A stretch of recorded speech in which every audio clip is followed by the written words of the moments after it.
حكينا عن جين امبليفيكيشن؟ حكينا جين امبليفيكيشن؟ اوكي كويس. يبقى عندي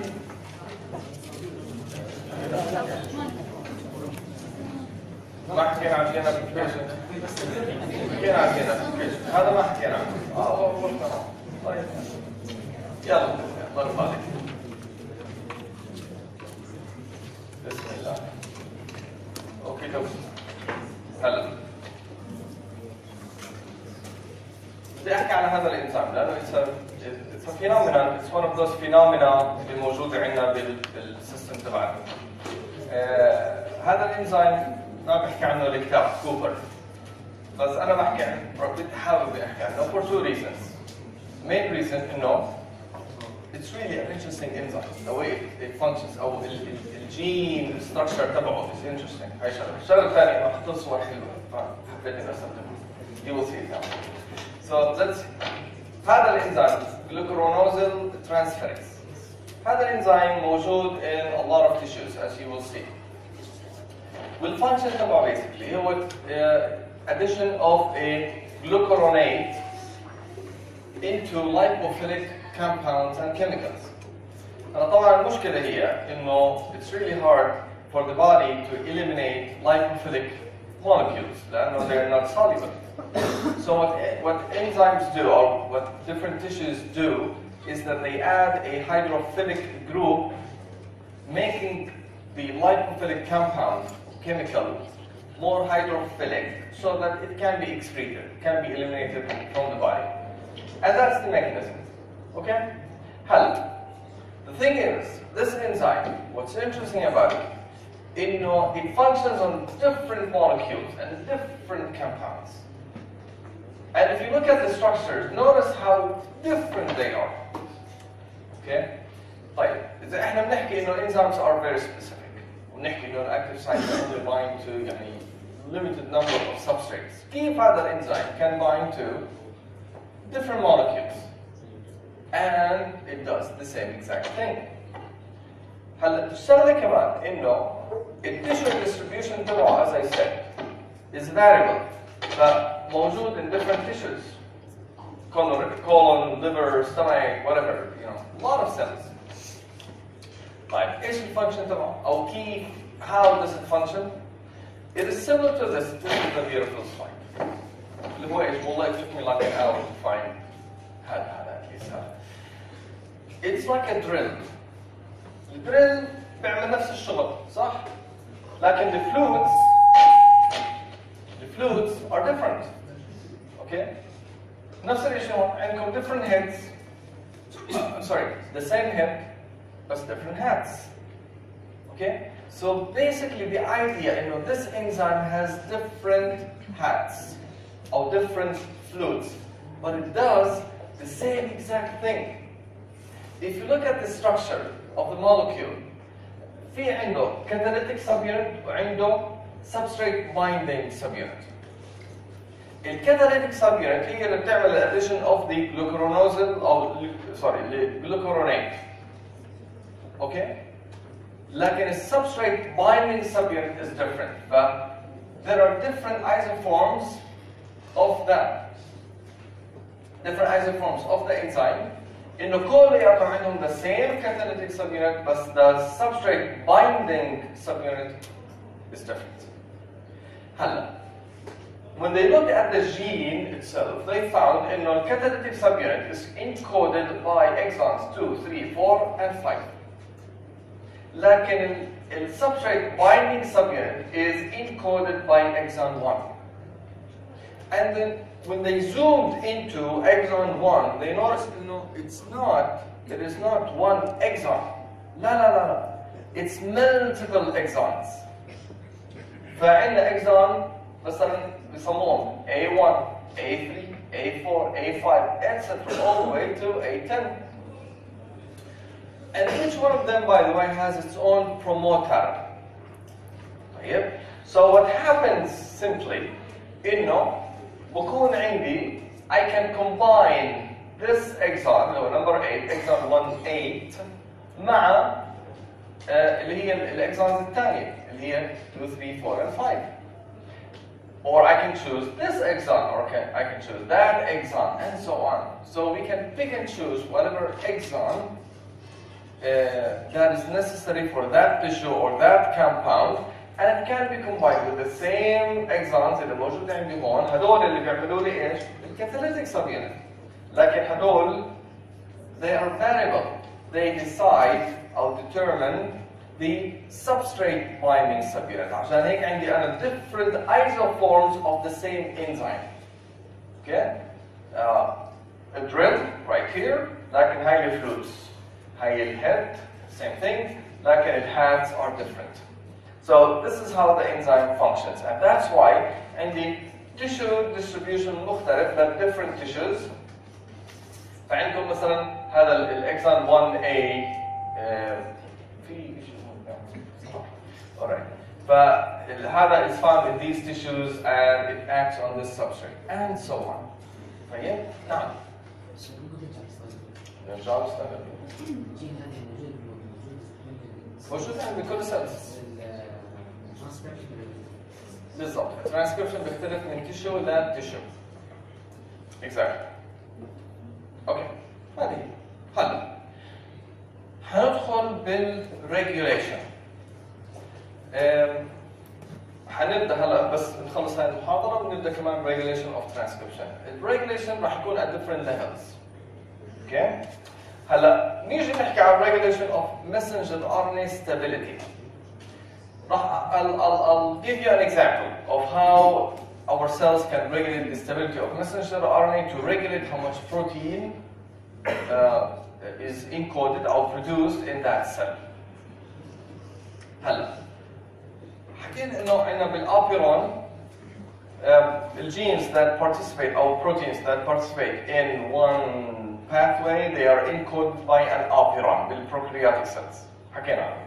حكينا كمان انه في عندنا بالeukaryotic cells لا each protein each enzyme is encoded by a separate gene. هذا الجين ممكن يكون على different chromosomes لكن in order to harmonize expression of these genes بكون عندهم the same regulatory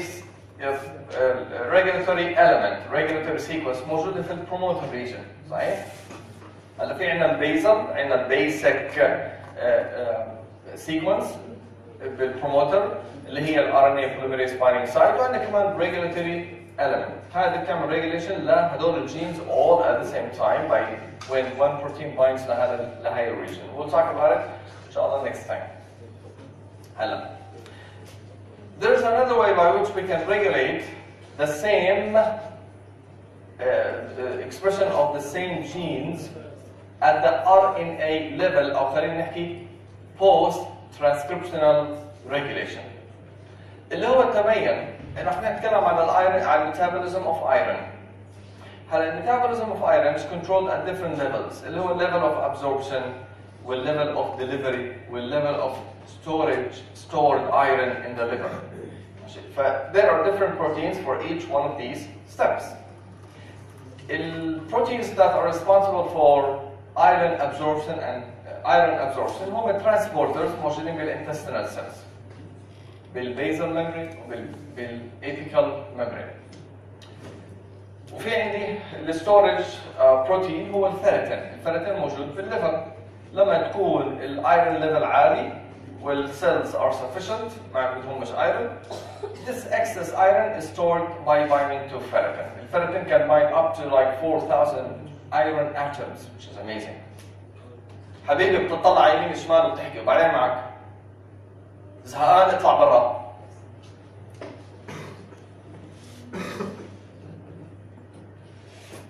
اوكي؟ هلا في عندي كمان السنسر اللي موجود على السيل سيرفيس. هذا السنسر اللي بيحسب لي يعني كم الليفل تبع الايرون اللي موجود بالسيل ويعني تيجي سيجنال من برا and so on اللي هو الترانسفيرين ريسبتور. اوكي.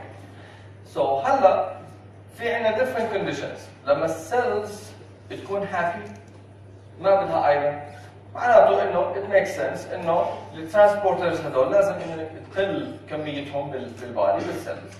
At the same time we should increase the amount of ferritin اللي موجود بالليفر ليش؟ عشان الاكسس ايرون الموجود في البادي is stored. طيب لما السيلز تكون عندها inadequate level of iron it's important انه الفيرتين level يقل ونزيد الترانسبورترز. اوكي؟ فلازم يكون في بالانس بالامount of protein that exists in cells.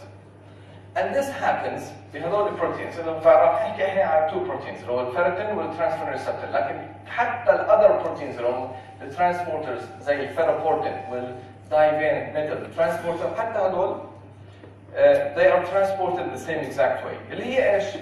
انه المسنجر RNA تبع هذول الجينز they contain a specific sequence بنسميها iron responsive element او iron response element. هذه موجودة في المسنجر RNA، وهذه هي البايندينج سايت لبروتين اسمه iron response element binding protein. طيب هذا البروتين what it does انه it binds للmRNA of these genes controlling the stability of the messenger RNA and therefore controlling how much protein is produced. كويس؟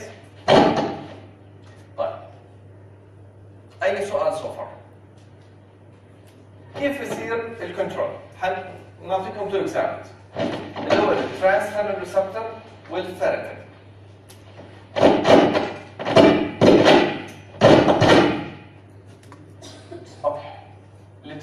The mRNA of the transferrin receptor has the iron response element على the 3' end of the messenger RNA. بالفيرتين the same element exists على 5' end. Okay? هلا لما يكون في عندي deficiency in iron ايش راح يصير؟ الايرون ريسبونس element binding protein will bind to the elements على ال 5 على هاي على ال 3' end او على ال 5' end. كويس؟ When it binds to the messenger RNA right here, it stabilizes the messenger RNA. So the messenger RNA of transferrin receptor راح يضل موجود for a longer time producing a lot of protein. At the same time, when it binds to the 5' end of the ferritin messenger RNA, translation is blocked. فالamount of ferritin is reduced in liver cells. لأنه لما يكون عندي deficiency بالiron بالcells معناته there's no need to store iron. لا أنا بدي أزيد الترانسفيرين ريسبتور عشان يدخل الايرون أكثر كمية ممكنة على السيلز.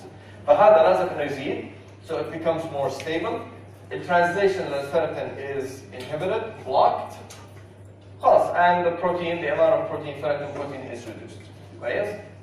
هلا نيجي على لما يكون عندنا overload، لما cells are happy عندها enough iron، شو بدنا نسوي؟ Iron binds to the protein and this binding results in release of this protein from the messenger RNA. When the protein is released from the messenger RNA of transferrin receptor, the messenger RNA becomes unstable. It gets degraded. فكمية الترانسفيرين ريسبتور على السيل سيرفيس ايش راح يصير فيها؟ راح تقل. لأن cells don't need iron anymore. خلاص. So we destabilize the messenger RNA. And when the protein is released from the 5' end of ferritin, translation can start. لأنه ما في شيء blocking its way. So the ferritin protein or the ferritin messenger RNA can be used for translation. شو حيصير بالferritin protein؟ راح يزيد لأنه عندي overload معناته let's store this excess iron. فهيك صار في عندي harmony. عملنا control على المسنجر RNA تبع different proteins at the same time by the same protein but different effects. كويس؟ أي سؤال؟ Okay. Let's move on. Yeah, اسأل. طب ليش الMRNA يصير له degradation؟ هيك ما قلنا من الفرق مش مسوي شيء ثاني. ما من ليش صار له degradation؟ تبع هذا؟ ليش صار degradation للMRNA؟ لأنه the messenger RNA becomes stable لما البروتين is bound to it. it exists for a longer time. بس أول ما تشيل أنت البروتين المسنجر RNA صار له destabilization. أوكي؟ ليش هذا فلت؟ ليه هذا فك عن المسنجر RNA؟ لأنه الأيرون ارتبط فيه. فك شال. أوكي؟ هذه هي. نعم. ليش ما يكون الاثنين نفس الميكانيزم ها؟ يعني ليش واحد عكس الثاني؟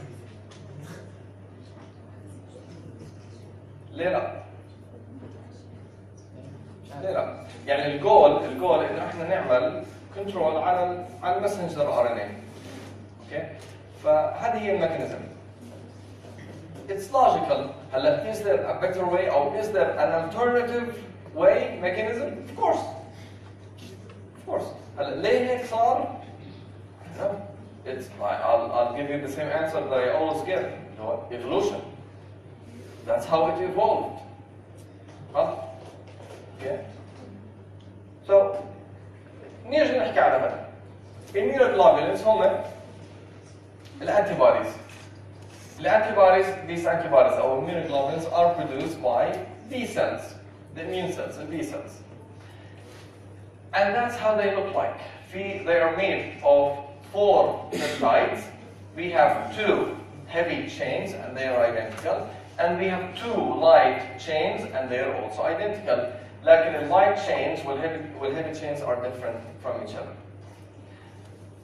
The light chains heavy chains في عندنا higher regions on top of the molecule اللي هي variable region. هذه هي variable region is the antigen binding site.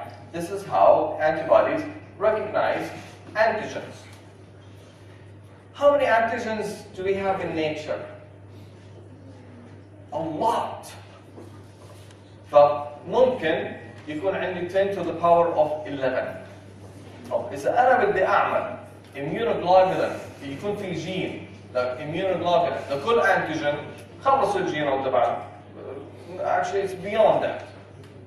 It's impossible. فلازم يكون عندي أنا mechanism اللي I can increase the diversity of the immunoglobulin gene لكن at the same time maintain the genome, maintain the gene اللي موجود عندي بالجينوم تبعي. خلينا نشوف احنا genetically كيف احنا ممكن نزيد diversity of immunoglobulins. النمبرز اللي موجودة هون يعني فيها غلط لكن please just focus on the mechanism itself. Forget about the numbers themselves. هلا إذا طلعنا احنا على الجين تبع اللايت chain راح نشوف انه هو مكون من a lot of exons للvariable region. Cells can pick and choose one of these exons. فعندي تقريبا 250 exons للvariable region. وفي كمان region ثانية part of the variable region اللي هي اسمها joining region and there are 4 exons. But what happens during maturation of the B cell? One of these would genetically recombine with one of the J's. So if you think about it, أنا عندي 250 مع 4 ضرب 4 it means that I have 1,000 different possibilities. طيب and that exactly what happens. أنا عندي 1,000 different possibilities لمين؟ للlight chain. نطلع على heavy chain. If you look at the gene تبع الheavy chain راح يكون variable region فيها 500 exons. في عندي كمان joining region فيه 4 exons وعندي 12 exons للdiversity region اللي 12. So any one of these can combine or recombine with any one of these which can recombine with any one of these. فالpossibilities هي 500 ضرب 12 ضرب 4. So I have about 70 to 100 different possibilities of having a heavy chain. طب هذه 70 to 100 different possibilities للheavy chain ضرب 1000 اللي هي different possibilities للlight chain فإحنا عمالنا نحكي على huge number of different antibodies تقريبا let's say millions. Is that enough? انهم يغطوا كل الانتيجنز اللي موجوده in nature؟ No, it is not. انا عندي كثير انتيجنز. طيب هلا ايش بصير عندي؟ Let's move on. طب we have to increase diversity. How can we increase diversity? Well, اكتشفوا actually لما يصير عندي الجينيتك recombination، لما ال V هذا الاكسون ينط ويعمل recombination مع ال D او مع ال J exon، this recombination is not precise. يعني ممكن انه recombination can skip a nucleotide او ممكن يزيد nucleotide. That increases ايش؟ The number of quote unquote mutations او ال variation بيزيد تبع the produced protein. صحيح؟ لانه ممكن هيك ممكن different possibilities. طيب هاي one mechanism. الميكانيزم الثانية انه لما يصير انا عندي الجينيتك ريكومبينيشن itself not only انه ممكن يكون imprecise، برضه the cell would add a nucleotide or delete a nucleotide، برضه increasing the variation. اوكي؟ هاي mechanism number 2. mechanism number 3 هذه واضحة before moving on. طيب فأنا عندي هلا مش عندي ال V exon هذا، عندي هذا الاكزون، هذا ال V exon راح ينط ويعمل recombination مع هذا الاكزون. لما ينط ما بنط exactly the end of this exon would recombine مع the beginning of the other exon. No.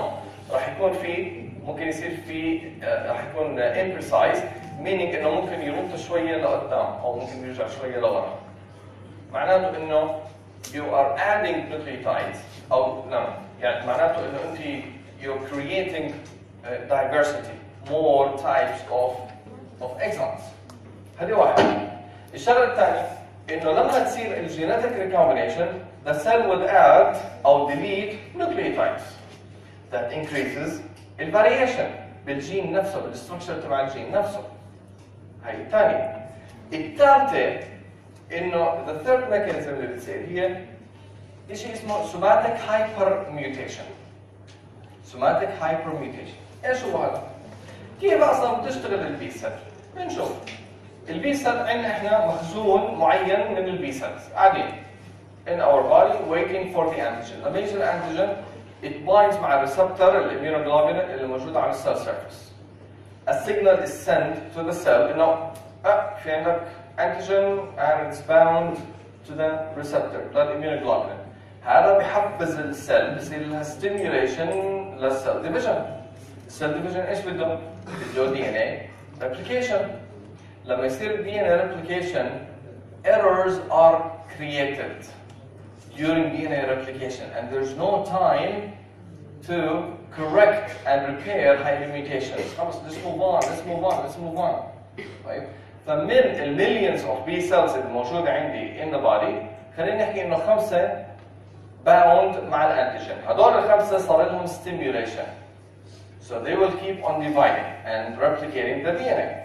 فبصير عندي genetic recombination whatever. هلا بصير عندي DNA replication ويصير عندي mutations creation of mutations فراح تنتج مثلا 2 cells. هذه فيها mutation غير عن السيل اللي موجودة عندي هون. هذا الميوتيشن اللي صار in one of these cells ممكن يخلي الانتراكشن بين الاميونوجلوبولين على السيل سيرفيس مع الانتيجين stronger او ممكن يخليه weaker.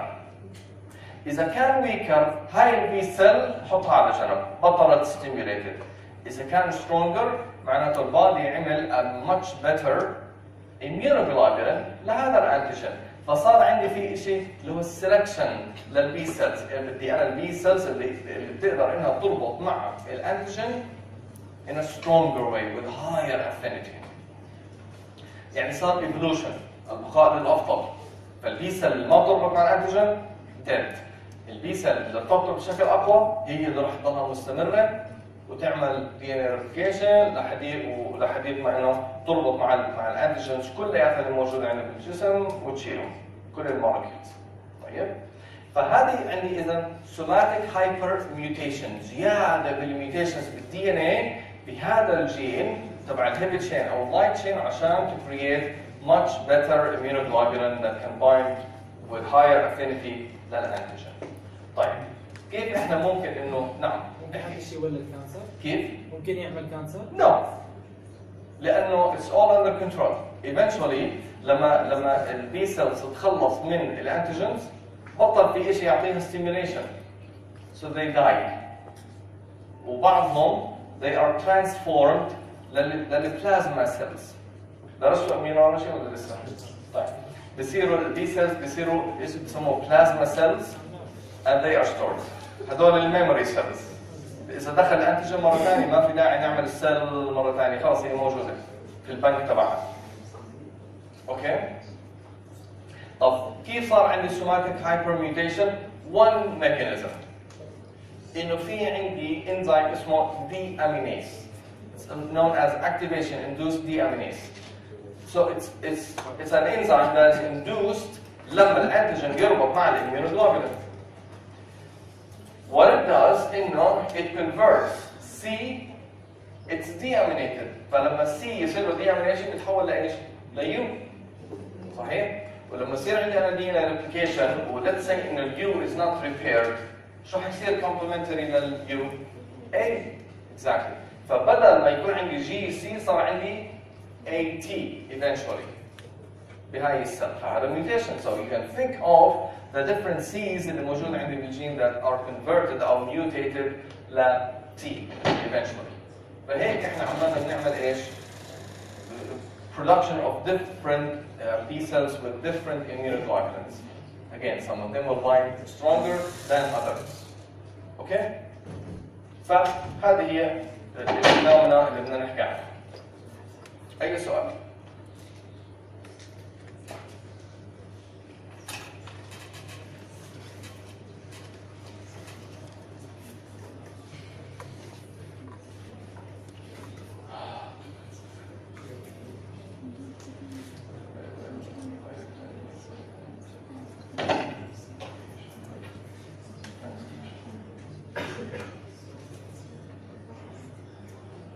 Okay, let's talk about regulation.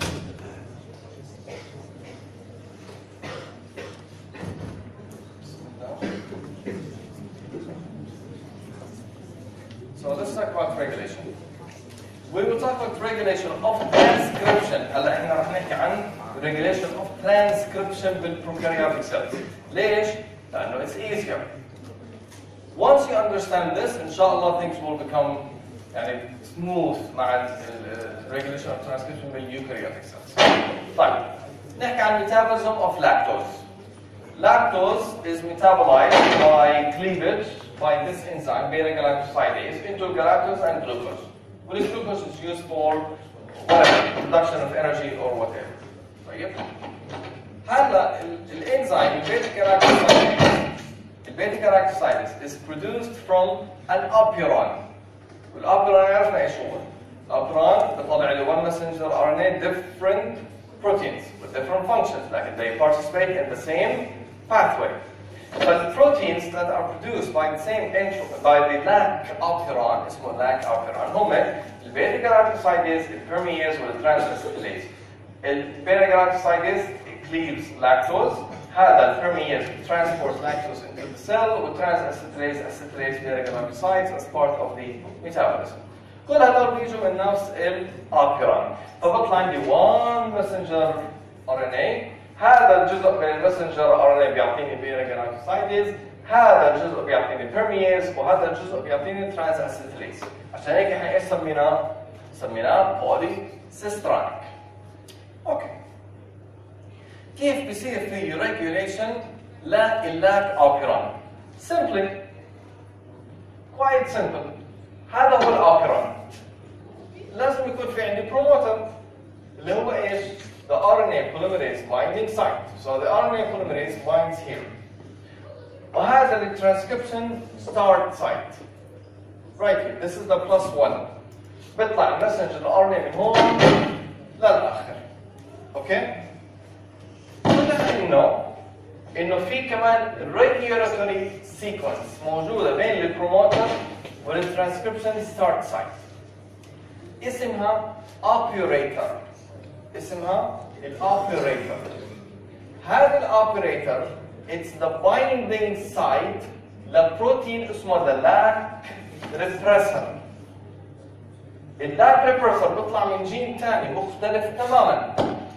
هذا الجين له البروموتر تبعه.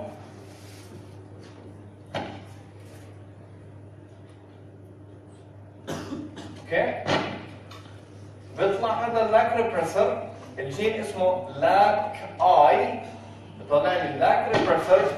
It binds to the operator and it prevents the RNA polymerase from moving forward. So it is an inhibitor of transcription. Okay?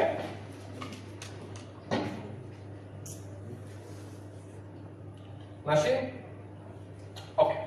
فعندي انا لاك ريبرسر بطلع من اللاك اي binds للاوبريتور بيعمل بلوك للترانسكريبشن. طيب. اكتشفوا هلا في عندنا two types of regulation عمالوا بصير. الريجوليشن الاول هو positive regulation يعني induction of transcription by lactose. When there is lactose, this lactose will bind to the repressor, preventing it from binding to the operator. شو بصير بالRNA polymerase? It can transcribe the gene, which makes sense. عندي لاكتوز well let's do transcription. انا بدي الانزيمز اللي بتعمل ميتابوليزم لللاكتوز. هذا البوزيتيف ريجوليشن. اوكي؟ which it makes sense. هلا في عندي انا two terms بدنا نحكي عنهم. اول شيء انه في عندي cis والtrans regulatory elements. ايش يعني؟ الترانس element بتصدقني sequence موجودة لازم تكون موجودة على نفس الكروموزوم اللي موجود عليه الجين اللي بصير له ريجوليشن وتكون قريب منها كمان. وممكن يكون قريب منها كمان. فسيس ريجوليتوري element لو هاي الاليمنت الدي ان اي سيكونس لو انا شلتها حطيتها في مكان ثاني ما راح تقدر انها تعمل ريجوليشن. خلص الايفكت تبعها او الكنترول تبعها على الجين از جون. هذا بسموه cis regulatory element. اعطيني example للcis regulatory element موجود في اللاك اوبيرون. سيكونس بالدي ان اي لو شلتها بتبطل تعمل فانكشن، بروح الفانكشن تبعها سواء كان بوزيتيف او نيجاتيف، سواء كان بيعمل اندكشن ستيميوليشن، سواء بيعمل ترانسكريبشن او ما بيعمل ترانسكريبشن او بيعمل انهبيشن للترانسكريبشن. اللي بيجي بعد الكروماتوش ايش هو؟ ايش هو؟ ايش اسمه؟ ايش ايوه اللي بيجي بعد الكروماتوش شو اسمه؟ ما هو عشان نقدر نطلع اسمه الاوبريتور. الاوبريتور از cis regulatory element. لو شلت انا الاوبريتور حطيته مكان ثاني راح يقدر يعمل ريجوليشن لللاك اوبيرون ولا لا؟ صح معي لو سمحت.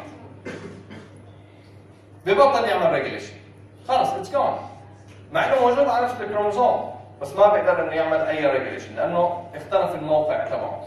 So that's a cis regulatory element. طيب اعطيني اكزامبل للترانس ريجولاتوري element اللي هي اذا انت شلتها حطيتها على مكان ثاني بالكروموزوم او حطيتها على كروموزوم ثاني، حطيتها بالبكتيريا، حطيتها على بلازميد، it is still functional and can still regulate the lac operon. الانهانسر لا انا بحكي عن لاك اوبيرون. اللاك اوبيرون السيستم نفسه الجينيتك سيستم نفسه اللاك اي جين لو شلته حطيته مكان ثاني بالكروموزوم او شلته حطيته على بلازميد can it still control and regulate the lac operon? Yes. حيطلع لي اللاك ريبرسر بغض النظر انا وين حطيته واللاك ريبرسر راح يربط على الاوبريتور. منيح؟ فهدول السيس وترانس ريجولاتوري elements. طيب عندي كمان تيرم في ميوتيشنز ممكن انها تصير باللاك اوبيرون. بليز ركز معي انه باللاك اوبيرون حيخلي الاكسبرشن او حيخلي الترانسكريبشن constitutive. Constitutive يعني it's always on. اوكي؟ بغض النظر عن اللاكتوز، في لاكتوز او ما في لاكتوز there is always transcription. اعطيني example لمكان ممكن نعمل فيه mutation بحيث انه يخلي الترانسكريبشن always on. يس. الاوبريتور نعمل له ايش؟ نعمل له mutation. ايش هذا الميوتيشن بده يعمل؟ انه اللاك ريبرسر ما يربطش فيه. exactly. بيخلي الترانسكريبشن always on او constitutive. منيح؟ طيب الثاني الثاني في ميوتيشنز ممكن تصير بالسيستم الجينيتك سيستم تبع اللاك اوبرون بحيث انه لو حطينا كميه مهوله من اللاكتوز it will be non-inducible. يعني it's always off. It's not working. It's not functioning. اعطيني example للميوتيشن صار بالجينيتك سيستم تبع اللاك اوبرون بخلي السيستم non-inducible. يس. بالبروموتر يس. لو عملت انا ميوتيشن بالبروموتر شو حيصير بالار ان اي بوليمريز؟ it wouldn't be able to bind. معناته لو حطيت انا قد ما بدي لاكتوز it's not going to be functioning the operon itself and so on. بدوا فكروا بالتايب اوف ميوتيشنز اللي ممكن انها تصير وتخلي الجينيتك سيستم on constitutive او off non-inducible. موجودة بالسلايد يعني هي بس انه think about these mutations please. اوكي. أي سؤال لحد الآن؟ If you understand the system خلاص الأمور بتمشي تمام بإذن الله بعدين. هلا يس. صح ممكن تكون ميوتيشن في البروموتر تكون سنيبس ممكن تكون بس بوليمورفيزم ما تكون ميوتيشن اللي تمنع Of course. هل ممكن إنه الميوتيشن هذا يكون سنيب؟ إنه variation؟ Yes. ممكن يكون سنيب يعني the promoter is still functioning بس ممكن ما لها تاثير على البايندينج افينيتي تبعت الار ان اي بوليميريز مع البروموتر. ممكن تقل او ممكن انها تزيد. اوكي؟ يعني مثلا لما جيت حكيت لكم انا انه الماينس 10 والماينس 35 ريجنز انه هدول كونسنسس سيكونسز conserved. هل معناته انه كل الجينز بالايكولاي عندها نفس السيكونس تبعت الماينس 10 والماينس 35؟ نو. في شويه فاريشن. هذا بيأثر على الافشنسي اوف ترانسكريبشن، لكن الاوبتيمال ليفل اوف ترانسكريبشن بكون لما تكون عندي هاي السيكونس بحد ذاتها موجوده بالماينس 10 والماينس 35. اوكي؟ هلا في عندي another level of regulation. فكروا هلا منطقيا. انا عندي لاك اوبرا اوكي موجود على الكروموزوم تبع البكتيريا. حطينا للبكتيريا لاكتوز وحطينا جلوكوز. برايكم bacterial cells would prefer to metabolize lactose or glucose? Glucose. Makes sense. منطقيا. So genetically the presence of glucose should reduce expression من تبع اللاك اوبرا. Transcription of the lac اوبرا. منطقيا. طيب ايش هو السكند سيستم؟ فلازم فعندي انا التايب الثاني هو negative regulation of transcription. And this is done or mediated by a protein known as CAP. CAP هو catabolite activating protein. هذا البروتين it can bind upstream of the promoter. When it binds upstream, it activates the RNA polymerase further. اوكي؟ فايش؟ بوقف ورا الار ان اي بوليمريز وبدفشه حركه بسرعه فبصير الار ان اي بوليمريز مور efficient. بدون الكاب the RNA polymerase can function لكن مع وجود الكاب the RNA polymerase is even better. It's more efficient. طب هذا الكاب is regulated by cyclic AMP, a small molecule موجود عندنا بالسن. هذا small molecule هذا cyclic AMP لما ما يكون موجود the cap is not active and as a result it cannot bind مع البروموتر. حلو؟ يبقى عندي أنا regulation by the lac repressor when the regulation by the cap as well. شو تاثير الجلوكوز؟ السايكليك ام بي من وين بيجي؟ بيجي من الاي تي بي. في عندي انا ادينين سايكليز، هذا الانزيم that converts ATP to cyclic AMP. This enzyme is inactivated by glucose. فلما السيل يكون عندها glucose, this enzyme is inactivated and there is no production of cyclic AMP. فلما ما يكون عندي cyclic AMP شو حيصير بالكاب؟ لما ما يكون في cyclic AMP, the cap will be inactive. حلو؟ بس هذه هي. بس لما ما يكون عندي glucose, this enzyme is active and ATP can be converted to cyclic AMP. يكون عندي higher level of cyclic AMP معناته انه هذا راح يكون active. Okay, and can bind and activate the RNA polymerase. Okay. هلا البكتيريال cells عندها 4 possibilities. خلينا هلا نحطهم كلهم هيك على بعض. عندها 4 possibilities. The first possibility ما في جلوكوز وما في لاكتوز. ايش الإفكت على اللاك أبيرون؟ ما في جلوكوز ما في لاكتوز. في ترانسكريبشن ولا لا؟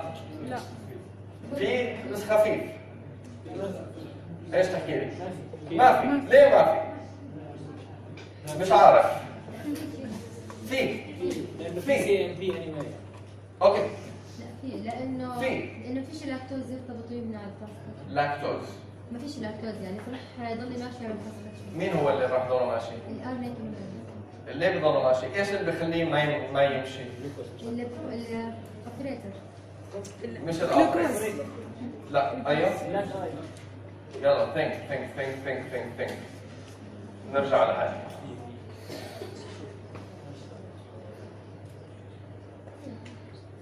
يس احكي. مين هو اللي ما راح؟ ما في لاكتوز ما في جلوكوز. احكي غيرت رايك. ايه ما في ليش ما في؟ لانه اللي بيعمل اكتيفيشن ما عاد موجود. مين هو؟ اللاكتوز. اوكي كيف عمل اكتيفيشن اللاكتوز؟ خلي السي ام بي. ريموف اللاكتوز. اللاكتوز بيعمل اكتيفيشن انه بشيل اللاك ريبرسر. طب انا ما عندي لاكتوز. الكاب سوري اللاك ريبرسر رح يضل رابط على الاوبريتور لانه ما في لاكتوز. الار ان اي بوليميريز حيشتغل؟ حيمشي؟ حيعمل ترانسكريبشن؟ نو لانه اللاك ريبرسر قاعد على قلبه. رايت؟ قاعد على الاوبريتور. فالار ان اي بوليميريز is not moving forward. منيح؟ فما في ترانسكريبشن whatsoever and it makes sense. لا في جلوكوز ولا في لاكتوز. اوكي. possibility number 2 حطيت جلوكوز بس بدون لاكتوز. في جلوكوز وما في لاكتوز. في ترانسكريبشن للاك ابيرون ولا خفيف ولا سترونج؟ ما في ابدا. برضه خفيف. ما في. ليه ما في؟ ما في لاكتوز. لانه ما في لاكتوز. طب ما في لاكتوز شو؟ انا بحكي عن لاك ابيرون. ايش يعني؟ ما راح يشيل الريبريسر. ما راح يشيل الريبريسر لانه ما في لاكتوز. فالريبريسر برضه راح يضله قاعد على الاوبريتور. ما في اكسبرشن. نو ترانسكريبشن. طيب اوبشن نمبر 3 ما في جلوكوز وفي لاكتوز. هذا احسن شيء. حلو. ليش احسن شيء؟ خفيف. ما بيكون بالوسط بيكون خفيف. بس انت قلت لي احسن شيء. ليه احسن شيء؟ الكاب بيساعد في نفس الوقت. لان اوكي لا احكي لي الاوبشن. ايش صار في الاوبريتور؟ شو صار بالريبريسر؟ شو صار بالكاب؟ بروح الريبريسر عشان اللاكتوز موجود بربط فيه بشيله. بيشتغل الاوبيرون. وبيشتغل الاوبيرون بيشتغل بالار ان اي. وبيشتغل الار ان اي بوليميريز. بكون efficient ولا مش efficient؟ كثير efficient. بكون efficient. ليه بكون efficient؟ لانه الاشي اللي وقف عمله راح فيصير اكتف. لانه الجلوكوز مش موجود فالادينيليت سايكليز بكون very active، معناته حيكون عندي high level of cyclic AMP. cyclic AMP حيربط مع الكاب حيربط على البروموتر region pushing the RNA polymerase forward، فالترانسكريبشن راح يكون very efficient. اوكي؟ طيب عندي جلوكوز وعندي لاكتوز، ايش صار؟ في ترانسكريبشن ولا لا؟ في كثير ولا قليل؟ شو اللي خلاه قليل؟ الكاب. ايش عمل الكاب؟ ما ربط على الدي ان. اوكي؟ ليه ما ربط على الدي ان؟ لانه ما في سايكليك ام بي. ليه ما في سايكليك ام بي؟ الادينيليت سايكليز مش شغال. ليش الادينيليت سايكليز مش شغال؟ لانه الجلوكوز عمل له انهبيشن. اوكي؟ هذه هي البوسيبيليتيز وهذه هي البوسيبيليتيز. طيب؟ فأنا عندي 4 possibilities. If you بما أننا بنحكي على glucose, if you digest this information والcontrol تبع الترانسكريبشن, you're fine.